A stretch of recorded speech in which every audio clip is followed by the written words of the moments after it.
The Gooners have lost, and it's not the victory we all wanted. Today, I wanted to talk about the effect that collective shout has had on payment processors to stop video games from being out in open markets, from NSFW content being available for people to play in their media. And now, in many ways, this can be seen as a positive thing, and there are good things to come out of it. But just like with many things in life, there are ways to exploit the good things. There are ways to be exploitative to gain something from it that we are going to discuss the long-term ramifications of. We're going to try and catch you up on the issue. It's been one that's been going on for a couple of weeks now, but I really wanted to get it out there because I know my audience may not be the full caught up group in it, but also just hammer home that the diversity and the free speech that we want from something like this is actually not going to be the end result. If anything, it's going to be the limiting thing that ultimately gets shoved away. It's the thing that, the information that we want, the media we want to consume is ultimately going to be limited by a movement like this. So when it comes to Collective Shout, they are a movement that's looking to stop the exploitation through adult media in different interfaces. So whether it be movies, video games, different platforms, whatever it is, primarily video games more recently, they want to stop the sexploitation in many ways of people, images, women, men, whatever it is. They want to take that out of games media. In many ways, this is actually a very positive thing. There's been a real normalization of exploitation of adult content in video games. And in many ways, people are right to say that it's gone too far.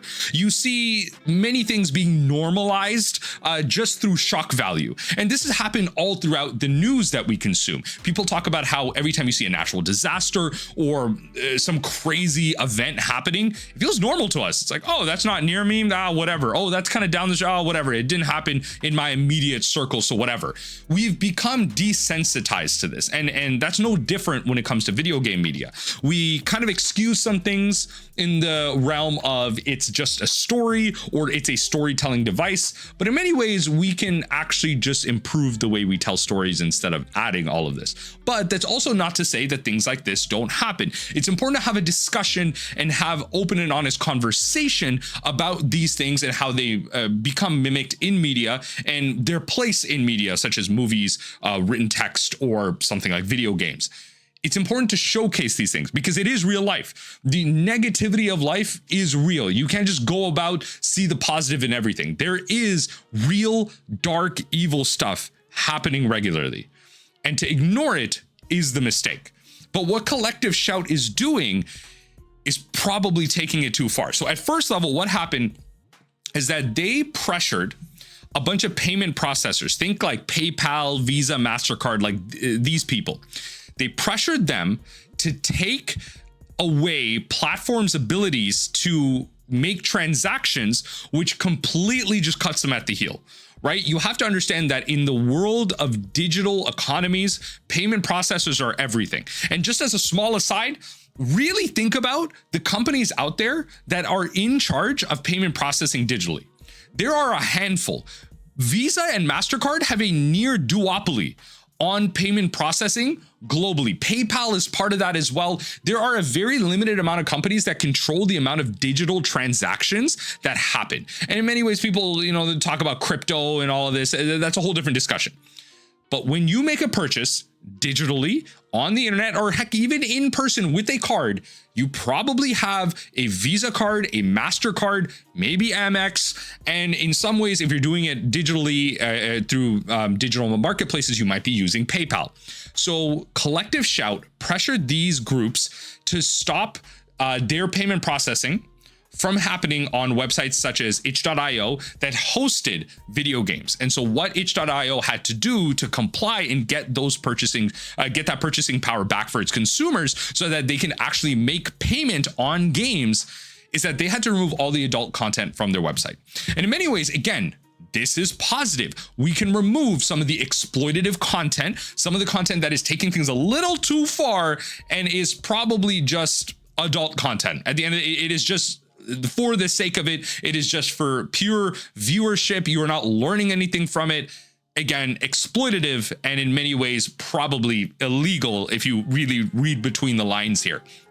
But where this becomes a problem is now the next step after itch.io is, I hope my timeline is right here, is that Steam then took their adult content off as well. Now, you actually can still play that adult content if you have it in your Steam library.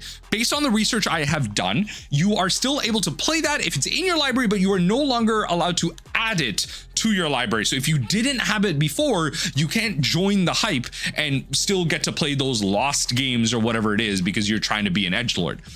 Now, where this is important is Steam is the largest digital library of games on, like, in the world, as far as I'm aware. If you are a PC gamer, you're using Steam. That is the only way to play games on a PC now. No one is buying CD drives. Barely anyone has a CD drive to even read CDs anymore. You are purchasing games and media digitally, especially if you're on PC. And in many ways, you're doing so if you're on consoles as well. Think about consoles that have CD drives versus not. And so you are stuck in these marketplaces that now you're unable to access certain media that was made. And again, at face value, it's okay because we are removing exploitative media. Great. The problem is now they have a formula. The Shout or movement, Collective Shout movement has a formula to remove all problematic material or things that they deem as problematic. And where this becomes like in relation to is, think about the next step as to where a lot of unsavory individuals and government officials all over the world right now want to remove LGBTQ content, and how the media and stories around LGBTQA plus content have been largely thought to be exploitative in an adult way in many ways. People talking about, trans people potentially being pedophiles and going into different washrooms to find kids and everything, right? Like, this is a narrative that's going around. So with that in mind, if Collective Shout or the leaders of Collective Shout believed that the LGBTQA plus movement was related to exploitation of an adult movement, could they then use this formula to then ban that media or that information from certain games? Just because those games are woke, right? Which is now just a giant red herring statement. If you're using the word woke unironically without criticizing it, I don't even understand what you're saying. At this point, the word woke means to just have empathy. But for many on the right, for many on the critical side, those using woke unironically will say that woke media is ones that have representation, have people of color, have LGBTQA plus representation. And so they will say that there is a potential for that media to be exploitative or of the same content of the adult media that is already removed from Steam, from itch.io. And that sets a precedent for many games. Many video games out there have that representation. Magic the Gathering, as the channel we have right now, has many characters that are trans, that are gay, that are all part of the story, that are all over the spectrum. And now, do we have MTGO and Magic Arena being removed from these stores? Magic Arena is on the Steam store. Think about the other video games that you have that have this type of representation. Openly gay characters, openly trans characters, and ones that honestly, it's not a problem to the story. The video game's still great in and of itself, right? I think about like Expedition 33, that I am one of the games that I recently really fell in love with over the past year. And the amount of representation that exists in that game in many ways for different types of families and different types of relationships. Does a game like that then get removed?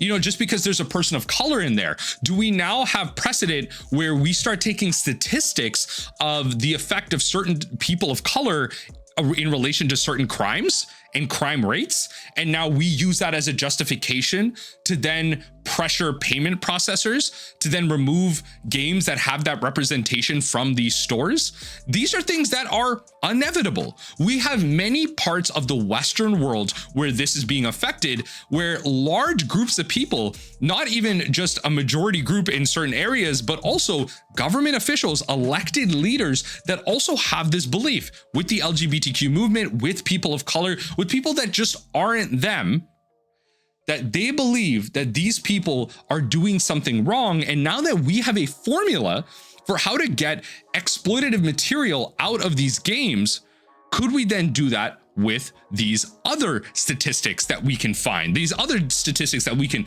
fish for, these other minority groups that we can bully. It only feels like an inevitability. Now, again, I do want to say for the millionth time here, it is a great thing to take out exploitative adult material from these games. A lot of these things fall to the cracks, and in the adult industry, there are many examples of lies and misinformation. Many adult workers having STDs after fake reports and everything, being exploited, being forced into things. There are countless stories of the problems with the adult industry, and when it comes to how we consume it in video games and in movies, there are, of course, exploitation and different ways that we could tell stories. But as I mentioned, it's also important to tell these stories, because to not tell them is also to be ignorant of what's going on in life, to what's going on in reality. We can't ignore the negativity of the world. There is evil things happening in the world, so we have to tell them in a tasteful way. But we also have to be careful with allowing payment processing organizations that already control the way we manage the majority of our transactions in the Western world. People talk about how cash is king. Garbage statement. That is, cash is king in niche. I'm mumbling here. Cash is king in niche scenarios. There are situations where you go up to maybe, I can think of a certain Chinese food stores that I frequent that say, hey, if you pay cash, you don't got to pay the tax, because you do have to pay a fee as a business to be able to have your machines accept Visas, accept MasterCards. You have to pay fees to them. So in a lot of times in these places, yes, you can only play debit. You can't pay MasterCard or credit card. You can pay Visa, but you can't pay MasterCard because they don't want to pay all the fees. And so businesses, there is something real happening in terms of the cost to making these transactions happen for people. And so these payment organizations already control so much of how we consume not only our media, but our real life, how we go about buying our clothes, our food, just our day-to-day. They already control so much of our lives. Do you want payment processors to then control the way that we consume our media? I think Collective Shout has the right idea, initially here especially, but I think the way we go about this should be different. I also do want to comment on the fact that, especially when it comes to Steam, I think something that was said on the WAN show with Linus Tech Tips was also very relevant, and I think is worth bringing up again here, where it feels like Steam is such a large marketplace. So many people use it as a primary way to gain so much media, pictures, icons, games, consoles, hardware at this point, that if payment processors, if MasterCard was just to say like, I don't accept MasterCard here. Okay, I'm going to go complain to my bank. I'm going to cancel my MasterCard, go open a Visa, right? Every bank has these. I'm just going to go to the other payment processor. And it becomes this give and take of where they're like, yeah, you know what? I do kind of want to cancel this, but as a Visa CEO or as an executive, MasterCard's not accepting these payments. All these people are now going to come to Visa. I can now use this exploitative scenario to gain more money. And you think Visa is going to fold to a bunch of people talking about how we need to stop exploiting me? No. Money talks. Unless both of them do it at the same time, one is going to profit from the other. And so it only makes sense that the Steam users, the amount of people using that platform, could actually overpower what's going on with these decisions. And I think it just needs to have I think Steam doesn't want the immediate loss, which is fair, but they probably have the ability to just bully out these companies in a small way. And maybe not in the long term, but it's something to think about. All I want to point out is the fact that this is a slippery slope. When you allow one thing to happen, you create a framework for the worst thing to happen. You will inevitably have people, even in Collective Shout or outside or through other movements, use the formula that was had here to then go about their own agenda.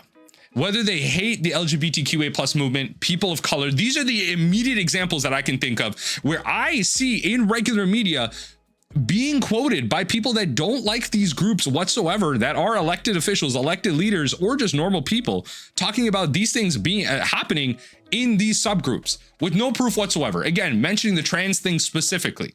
I am very pro-trans. I am very pro-LGBTQA+. Many content creators are out there, but they're not open to talking about it because they lose subscribers, because they call videos like this political. It's not, your existence is political. You watching this video is political. You picking up a pen, you going to work, you driving a car, you eating one food versus another. Everything is political. We live in a world where you are constantly being exploited, and that exploitation is managed by your elected officials. Everything is political. To go play Magic is political. Casting spells in Magic is political. Everything is a political decision. The art that you use, the cards that you cast, everything. Your life cannot escape this. You thinking that you playing Magic is escaping being political is such a privileged take. It is such a dumb take. It is such a room temperature IQ take that I feel bad for you. Honestly, in many ways, I pity you because you don't have the higher intellect to think beyond what's going on right now. Because the world around us is constantly evolving. It is warping in so many negative ways, and many things that are already happening in the world are too far gone to be reversed. David Suzuki talking about the other day how we've reached the point of like no return when it comes to the environment. But right now, there are many things that we still have control of. And when it comes to the media that we consume and the people that control that media, we need to be very careful with the voices that we have and what we push against. And this is one of those things that we need to push back against. Again, collective shout at face value right now, as far as we are aware, have a positive goal. How they go about it is going to be the thing that we question. Our elected officials, our government leaders, our courts should be the one deciding these things. The EU is very great at stuff like this. Our payment processors should not be it. Private entities should not be the ones stopping the video games that we consume and how we consume it. How we go about paying for our media as well already is a problem. Private entities should not be the one deciding this. We already had so many problems with this, with the whole Elon Musk thing directly being involved in government, and how a private entity was somehow, and in some ways is still continuing to be involved in the US government. It happens in some ways in Canada as well. There's so much influence, if not directly, indirectly with our elected officials. There's, again, so many problems going on in the world already. We don't need this thing adding up to it. Let me know what you think in the comment section down below. That's the end of my yap there. It's just bringing attention to something like this and understanding that in a world, a channel that pushes Magic the Gathering, in a world where so many of my viewers are of such varied backgrounds, are of these minority groups, where you are already being oppressed in many ways. This is a movement that you should definitely have your finger on the pulse on. Be very aware of, because as a consumer of media like my channel and the games I talk about and the games we play, these are things that are actively going to be downstream. We are actively going to see downstream effects of if we are not careful, if we are not voicing our opinions with our banks, with our elected officials, with our immediate leaders on how we feel about these changes, because that oppression is only going to continue in ways that we never thought could happen. Right now, the most valuable resource in the world apparently is not even the water that we have, the air that we breathe. It is the data that we have access to, that we own, that is related to us, because that data slowly, day by day, is becoming more accessible to other people. And with that data, people are stopping us from being able to live. They're stopping us from enjoying the things we want to enjoy. They're stopping us from just being regular human beings. And then they are feeding us more things to purchase. We are more depressed and alone than ever because we are not able to access the media we want, right? Because of these downstream censorship issues. And we are then fed resources that are made by these organizations to feel better. You know, you feel sad and depressed, go purchase something on Amazon. You know, go feed it with a little bit of retail therapy. Go, you know, you feel sad and depressed, go pay for some therapy, but we won't subsidize though. We will not subsidize your ability to feel better, even though that is our job as an elected official.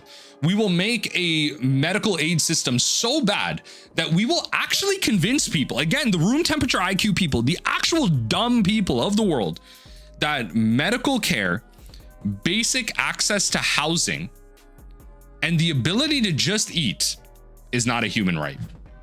Because right now, all of that is being directly controlled by our data. Whether it be payment processing on a mortgage, whether it be tapping your credit card for some food, or anything related to that. All of that is related to our data. And that data, as I mentioned, is being kind of gunned for. It is being bargained. It is being bartered at every single day. And when we lose access to that data, when we lose sight of how we lose access to that data, that media that we have, and we're not careful with who is accessing that data and how we give them access to that data, we ultimately lose our ability to live in our current system.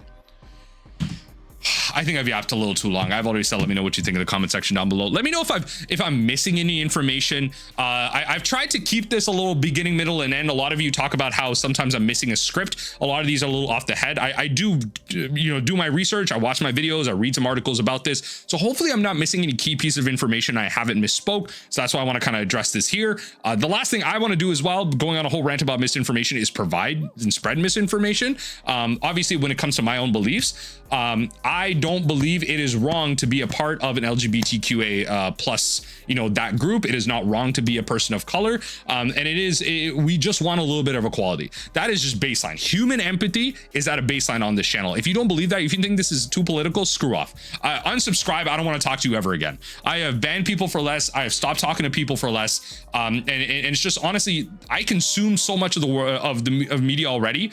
I have so many people in my lives. I don't need more like zoo animals in my life that, again, do not have the basic capacity for empathy. Animals have the capacity for empathy. Some humans don't. And it's freaking shocking that we can't be just at our baseline, a coding of our genes and DNA to just love each other.